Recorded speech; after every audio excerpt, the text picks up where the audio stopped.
Vamos começar a apresentação dos princípios SOLID. Os integrantes do grupo são esses. Vou começar com o conceito de SOLID. SOLID foi um acrônimo criado pelo Michael Feathers após observar 5 princípios de orientação a objeto e design de código, criados pelo Robert C. Martin, também conhecido como o Grande Uncle Bob. Esses princípios vão ajudar o programador a escrever um código mais limpo, vão separar as responsabilidades, diminuir o número de acoplamentos ruins, vão facilitar a refatoração e estimular o reaproveitamento de código.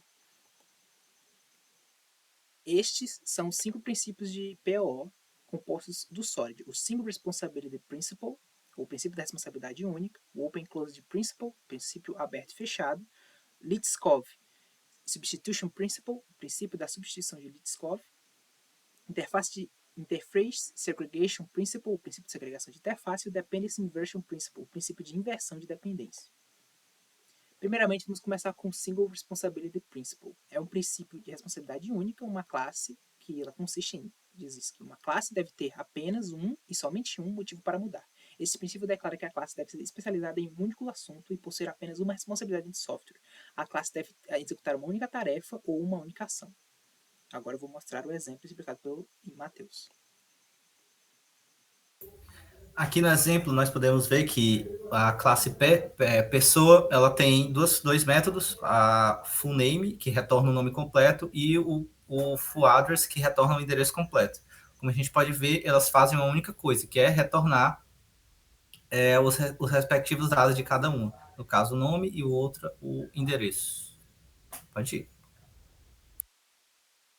O Single Responsibility Principle, caso ele não ocorra no código, a gente vai ter uma falta de coesão, fazendo com que as classes assumam responsabilidades que não são suas. Então, por exemplo, na classe pessoa, eu poderia... faz todo sentido eu pedir nome e endereço, mas não faz sentido eu pedir, por exemplo, saldo bancário, salário, sendo que isso poderia ser agregado a uma outra classe, um outro modelo, uma outra interface. Isso vai gerar um alto de fazendo a classe assumir responsabilidades que não são suas, vão gerar um alto acoplamento, mas responsabilidades de maior nível de dependência, deixando um sistema engessado, frágil para alterações, porque caso a gente queira mudar essa classe mais na frente, a gente vai ter muitas responsabilidades dadas em uma God Class, como foi mencionado pelo Uncle Bob. E a gente vai ter dificuldade de reaproveitar o código, porque a gente vai ter todo um código, uma classe massiva, muito difícil de mexer.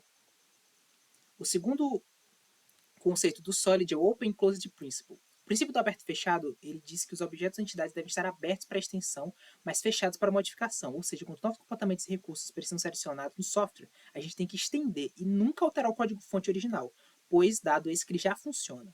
Vamos a mais uma explicação pelo Matheus. No exemplo, nós podemos ver a classe calculadora, e nela nós vamos ter o método adicionar e o método subtrair. Se nós quisermos adicionar novas funções para a calculadora, por exemplo, multiplicar ou dividir, nós vamos ter que adicionar um outro método aqui dentro, o que iria contra o princípio. Pode passar, Ju. Aqui nós vemos que nós chamamos, né, a calculadora, as funções da calculadora. Pode passar. Com o OCP, nós criamos aqui uma interface chamada operação, vai receber os 2 primeiros números, e aí nós chamamos essa operação dentro da calculadora. Pode passar, Judeu. Na calculadora, nós temos aqui nós temos a função operate, que ela vai fazer a operação que é implementada naquela interface. No caso aqui na classe principal, nós vemos que nós criamos uma calculadora e a calculadora chama a função de adicionar e de subtrair. E assim nós vamos ter que criar nós não precisamos alterar a classe calculadora, mas sim criar uma nova operação, o que está de acordo com o OCP. Pode passar. Se a gente respeitar o OCP, a gente pode gerar um acoplamento muito ruim, porque a gente vai mexer numa funcionalidade estável. A gente pode gerar um bug imprevisível e vai atrasar, consequentemente, a entrega do projeto, né? Se a gente pensasse, além de somar, a gente somasse, imprimisse a mensagem na tela, por exemplo, e, não sei, enviasse a resposta para outra função, outra classe. A gente está adicionando funcionalidades naquela função que elas não precisam estar lá, entendeu? E a gente pode estar alterando e criando um comportamento inesperado dentro de uma função que já funciona. Então, a gente tem que respeitar o código original que já está funcionando. Bom, o terceiro conceito é o Liskov Substitution Principle. Bom, é um conceito bem simples em explicação, mas bem complexo em prática. Basicamente, diz que uma classe derivada deve ser substituível por sua classe base. Eu vou explicar mais com o exemplo do Matheus. Aqui no exemplo, nós podemos ver que nós temos a classe empregado, e nela nós vamos ter alguns métodos, como o nome completo, a calcular o salário e pegar e receber quem é o chefe da hierarquia dele, quem é o superior desse empregado. Pode passar. Essa classe empregado, ela herda ela implementa a interface trabalhador, que tem esses três métodos. Pode passar. Como a gente pode ver, está implementada, pode passar.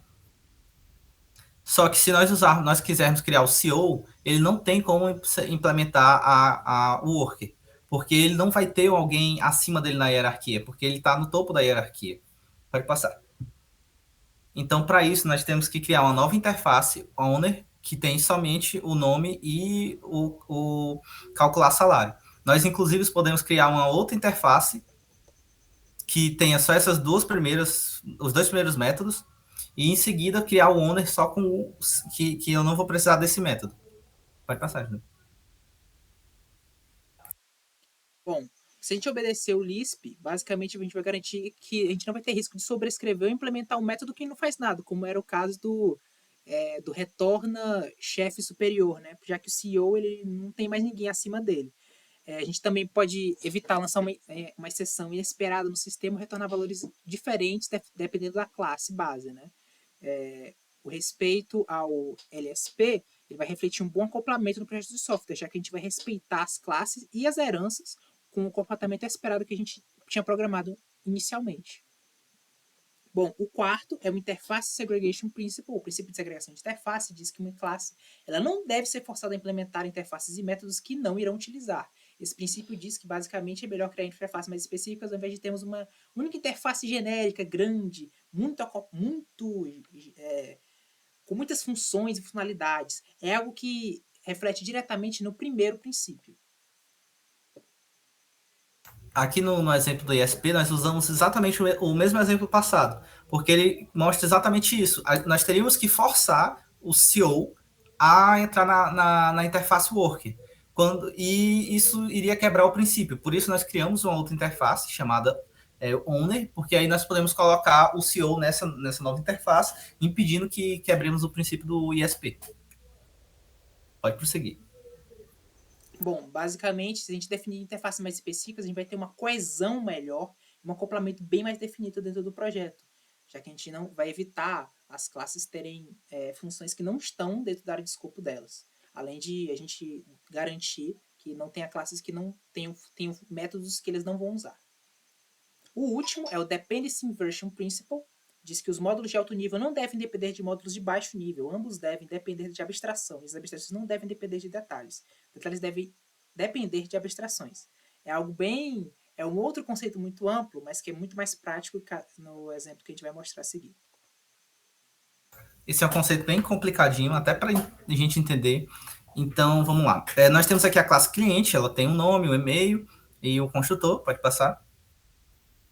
E uma classe também e-mail que tem um único método chamado enviar e-mail, que recebe um cliente e uma mensagem. Pode passar. Assim, para implementarmos essa e-mail, essa send e-mail, nós temos que criar um cliente, criar um e-mail e chamar a função send e-mail passando esse cliente para ela. O que atrapalharia demais. Então, o que nós fizemos seguindo o DIP? Nós criamos uma interface chamada eContact. No caso, abstraímos o cliente para um contato, porque nós só temos e-mail e nome. Então, ele vai chamar aqui, ele vai implementar as funções de getName, setName, getEmail, setEmail. Vai passar.